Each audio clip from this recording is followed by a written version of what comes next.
সুন্দর একটা সকালে সব পরিবারে বেরিয়ে পড়েছি। হ্যালো ফ্রেন্ডস, কেমন আছো তোমরা? আমি তো দারুণ আছি। আর শনিবারটা ঘুরতে যেতে ভীষণ ভালো লাগে, কেন এসে রোববারটা বিশ্রাম করতে পারি। আজকে আমরা চলে এসেছি স্বামীনারায়ণ মন্দির বা পৈলান। সুন্দর জায়গা, দারুণ পরিবেশ, অনেকটা খোলামেলা জায়গা। তোমরাও তোমাদের পরিবার আত্মীয় স্বজনকে নিয়ে আসো। একটা শীতের সকালে দারুণ লাগবে। মন্দিরটা সকাল 8টা থেকে দুপুর 12টা অবধি খোলা থাকে, তার মধ্যে পুজো পাঠ হয়ে 12টায় বন্ধ হয়ে যায়। আবার বিকেল 4টে থেকে খুলে যায় সন্ধে 8টা পর্যন্ত। আর তোমরা গেলে অবশ্যই সন্ধে আরতিটা দেখে আসবে। দেখো চারিদিকটা কি সুন্দর সাজানো গোছানো আর কি নিট অ্যান্ড ক্লিন।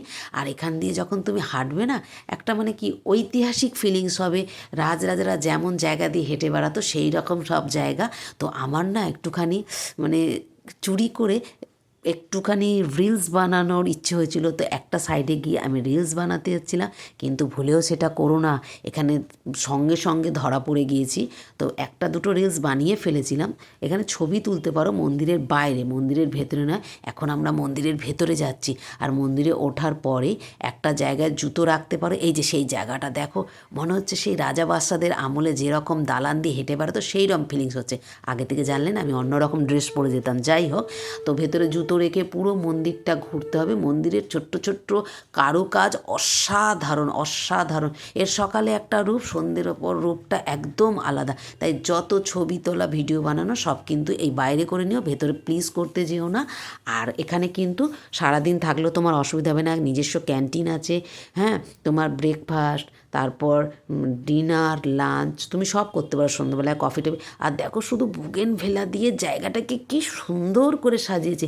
শুধুমাত্র কাগজ ফুল দিয়ে একটা জায়গায় এত সুন্দর করে সাজিয়ে রাখা যায় সেটা ভাবতেই পারছি না। আর একটা বাহারি গাছ আছে যার মাথাটা লাল, সেটা দিয়ে সমগ্র মন্দিরটাকে এমন করে বাউন্ডারি দেওয়া আছে না, কি বলবো, জাস্ট অসাম।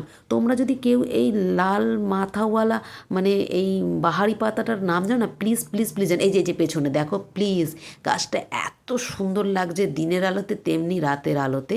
আর এই দেখো ভেতরে নলখাগড়ার মতো কতগুলো ঘাস জাতীয় গাছ, পুরো মন্দিরটাকে না সৌন্দর্যটা দ্বিগুণ দ্বিগুণ বাড়িয়ে দিয়েছে। আর এইটা সারাদিন তো যেমন তেমন। আমরা এই দুপুর 12টা থেকে 4টের মধ্যে কলকাতায় বেশ কিছু জায়গা ঘুরে বেরিয়েছিলাম। তোমরাও তোমাদের কাজ থাকলে ঘুরেতে বেড়াতে পারো, পায়ে হেঁটেই কলকাতা ঘোরা যায়, দরকার থাকলে গাড়ি করে। আমরা বেশ কিছু জায়গা ঘুরেছিলাম, কোথায় কোথায় ঘুরেছিলাম সেটা জানতে হলে আমার নেক্সট ভিডিওতে চোখ রাখতে হবে। তো তোমরা সারাদিনও কাটাতে পারো, অথবা ওই মাঝখানটায় বেরিয়ে ঘুরে নিলে।